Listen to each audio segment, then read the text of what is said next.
예루살렘의 산이라 그는 두 발을 다 절더라. 아멘. 할렐루야.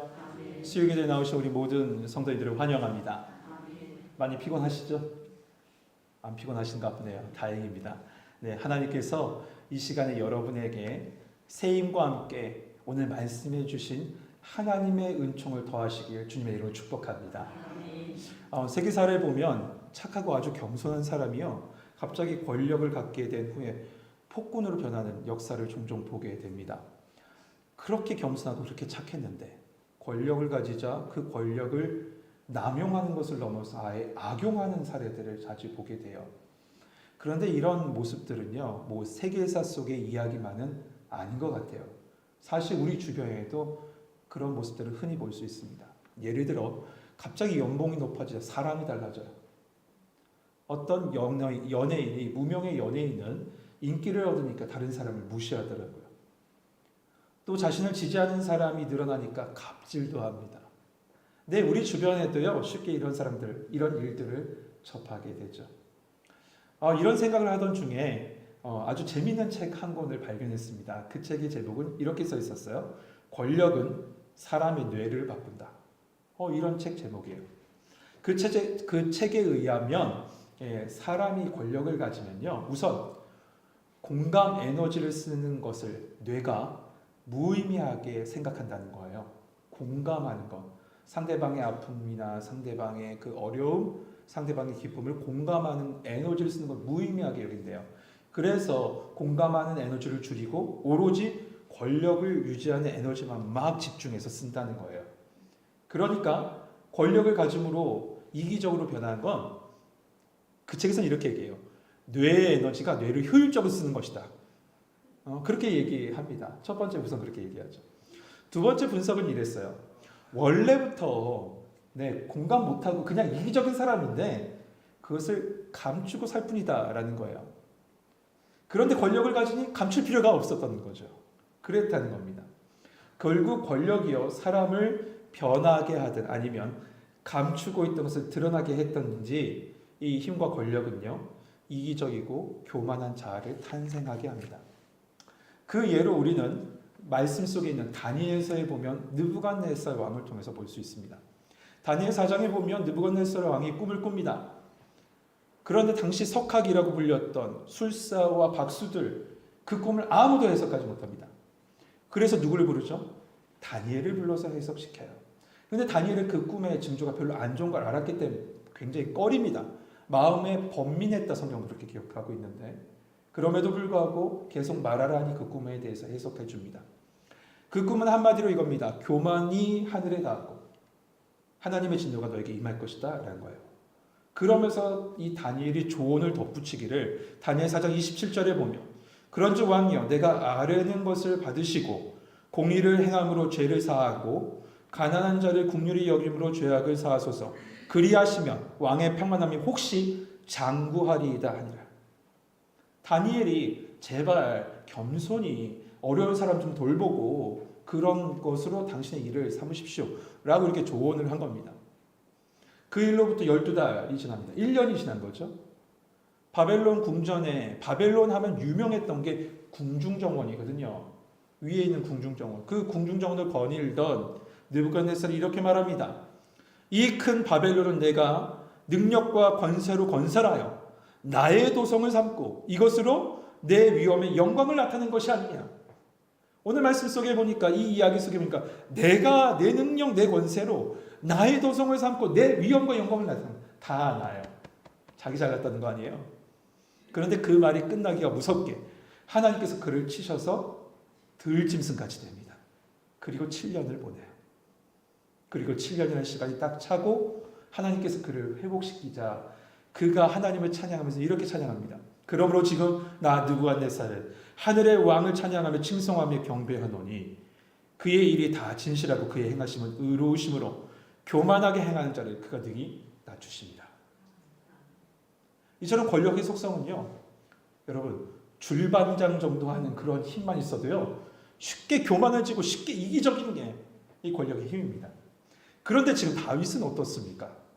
지금까지 우리는 이 다윗의 행보를 쭉 살펴보았습니다. 400년 동안 정복하지 못했던 예루살렘을 탈환하고 그곳을 수도로 삼습니다. 그리고 하나님의 언약궤를 그 다윗성으로 옮겨옵니다.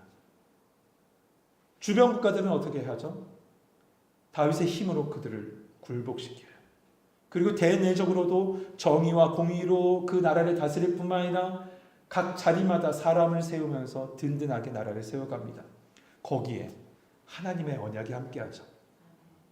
내가 너의 집을 세울 것이고 내 시로 말미암아 나라를 견고하게 하리라, 이런 약속까지 받아요. 그야말로 전성기 중에 전성기예요. 이럴 때 다윗이 한 것이 뭡니까? 교만했나요? 복수의 칼날에 휘둘렀나요? 아니요, 보복의 칼날이 아니라 그는 하나님의 은총을 흘려보냅니다. 1절 같이 한번 읽어보죠. 1절 같이 읽겠습니다. 시작.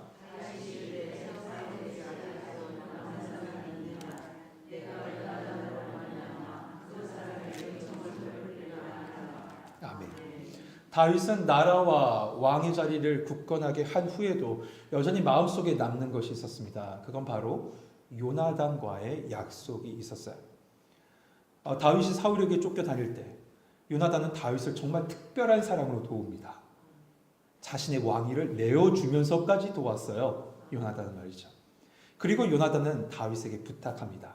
사무엘상 20장 15절 16절에 보면 여호와께서 너 다윗의 대적을 지면에서 다 끊어버리신 때에도 너는 내 인자함을 내 집에 영원히 끊어버리지 말라 하고, 이에 요나단이 다윗의 집과 언약하기를 여호와께서는 다윗의 대적들을 치실지어다 하니라. 다윗은 요나단의 약속, 이 지금 사무엘상 20장에서 했던 이 요나단과의 약속을 계속 마음에 품고 있던 겁니다. 그런데 그가 이 다윗이 품고 있었던 이 마음은 단순하게 우정 때문이 아니에요. 그는 지금요, 이 이스라엘이 어떤 나라고 지금 자신이 어떻게 이 왕으로 세워지는지를 알고 있었던 것이 다윗이었어요. 다시 말하면 이 이스라엘은 다른 나라가 아니라 하나님의 나라를 예표하는 나라고, 또한 그저 이름 없는 목동에 불과한 자신을 하나님께서 세우신 건, 그리고 왕의 자리를 맡기신 것은 하나님의 뜻을 이루려 하는 것뿐이다. 나는 그저 미약한 존재다. 나는 아무것도 아닌 존재다. 이것을 다윗은 알고 있었던 거예요. 그래서 그 마음이 다음 절인 사울의 남은 자를 찾는 모습 속에서 드러납니다. 2절 3절 볼까요? 사울의 집에는 종 한 사람이 있으니 그의 이름은 시바라. 그를 다윗의 앞으로 부르매 왕이 그에게 말하되 내가 시바냐 하니 이르되 당신의 종이다 하니라. 3절 같이 읽겠습니다. 시작. 아멘.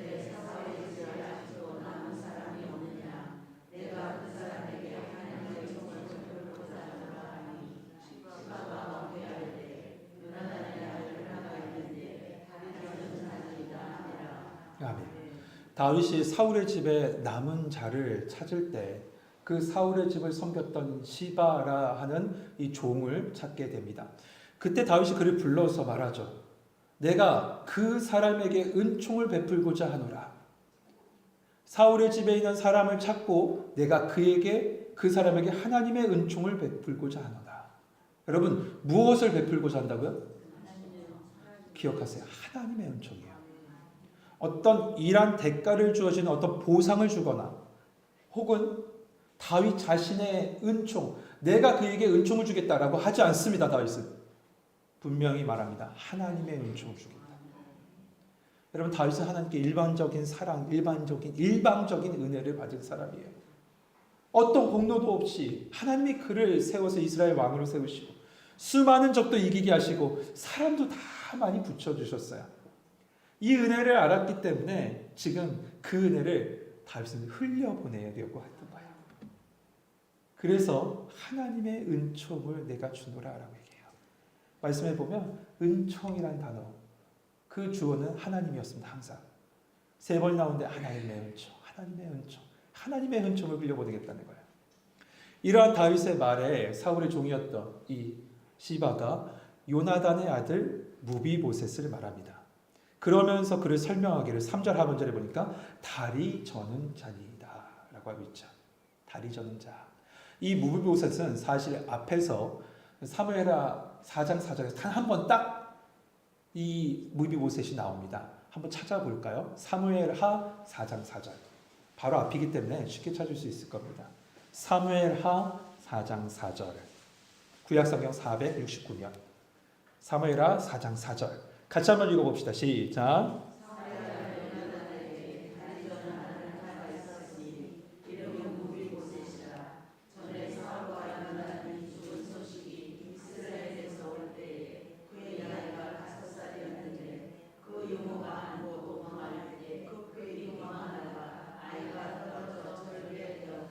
아멘. 이 무비보셋에 대해서 아주 잘 설명되어 있죠. 왜 그가 다리 저는 자가 되었는지까지도 잘 설명되어 있습니다. 근데 그때 당시에 이 무비보셋의 나이는 5살이라고 합니다. 그로부터 지금 오늘 본문으로 돌아오시면 본문의 시점은 17년, 18년이 지난 시점입니다. 그렇게 되면 완전한 성인이 되어 있던 무비보셋이에요.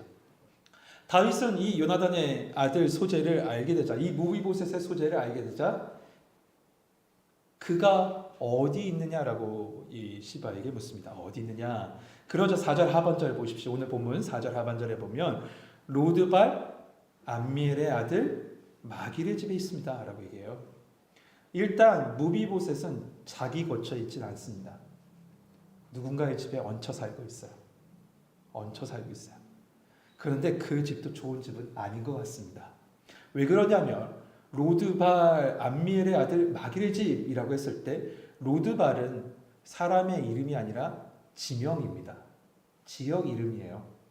그런데 이 로드발이 무슨 뜻이냐면 로가 부정어 아니다라는 뜻이고요. 드발이 목초지라는 뜻이에요. 그러면 목초지가 아니다라는 뜻이 되죠. 황무지, 광야. 한마디로 소망 없는 곳에 살고 있던 것이 무비보셋이었던 겁니다. 이 이야기를 듣자 다윗이 당장 물러라고 합니다. 그리고 무비보셋은 다윗 앞에 섭니다. 그때 다윗이 그에게 말합니다. 7절 말씀 같이 읽읍시다. 시작.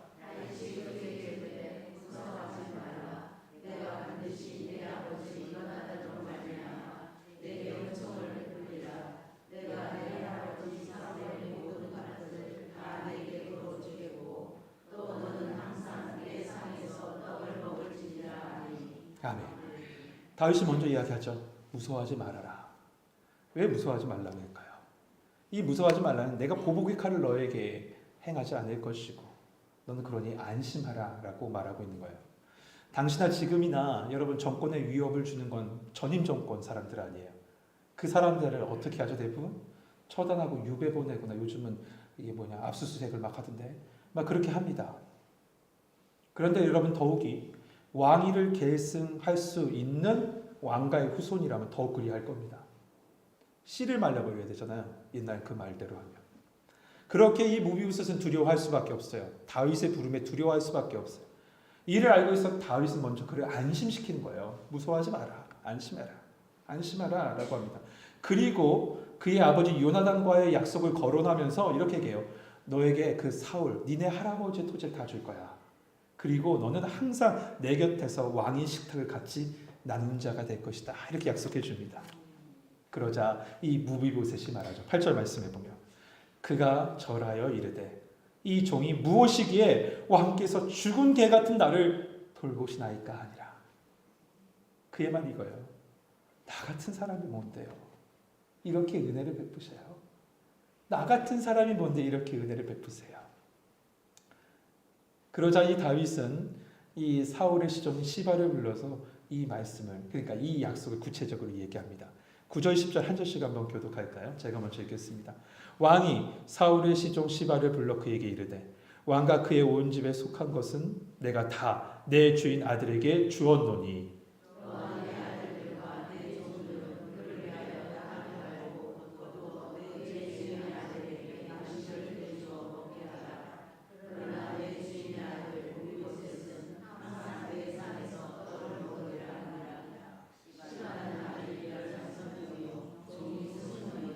아멘.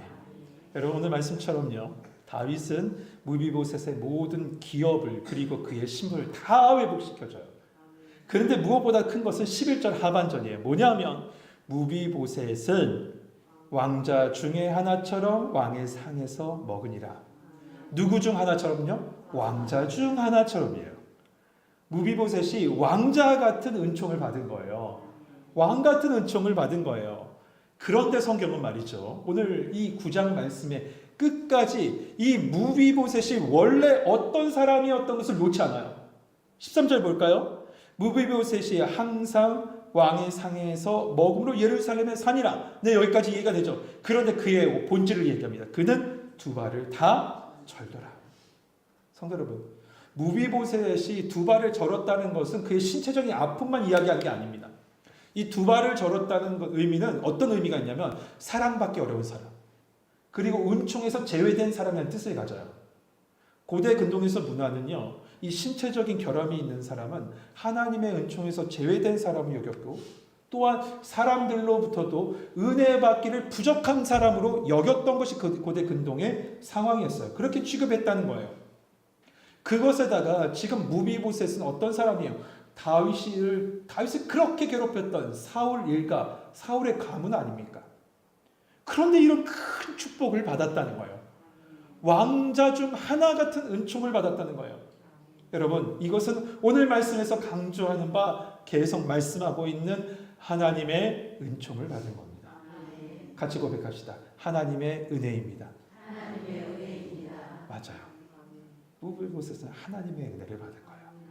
여러분, 오늘 말씀은요, 사무엘하 9장 말씀은요, 어떤 우정을 지킨 다윗의 스토리 이야기가 아닙니다.